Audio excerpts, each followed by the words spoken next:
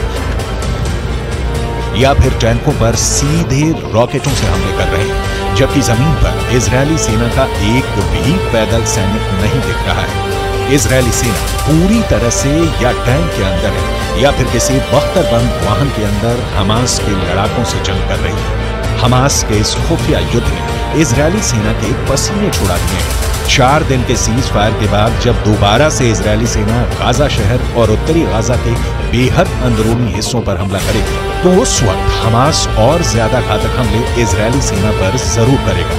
लेकिन इजरायली सेना ये भी दावा कर रही है कि सीज फायर के बाद हमास का खात्मा पूरी तरह से हो जाएगा। עוקבים אחרי כל מה שצריך לעקוב, אחרי בכירי חמאס בעזה ובכל מקום בעולם. יש למלחמה הזאת מטרות מאוד מאוד ברורות, וצה"ל נערך לשלבים הבאים במלחמה, על מנת לפרק את חמאס, לסדר את הגבולות, שיהיו גבולות בטוחים, להמשיך במאמץ העליון, להשבת חטופים, להגיע להרתעה אזורית. वहीं हमास का दावा है कि इजरायल सेना युद्ध विराम को तोड़ रही है और हमास पर हमले कर रही है। हमास के इस दावे में दम नजर आता है, क्योंकि इजरायली सेना का दावा है कि पिछले 10 घंटे की भीषण जंग में हमास के दर्जनों लड़ाके मारे गए हैं। आईडीएफ की मुख्य पैदल सेना इकाइयों में से एक है नाहल ब्रिगेड के सैनिकों ने उत्तरी गाजा के पश्चिम में जबालिया पर भीषण हमला किया। जबालिया में आउटपोस्ट 17 पर आईडीएफ ने हमास लड़ाकों को मारकर कब्जा कर लिया है।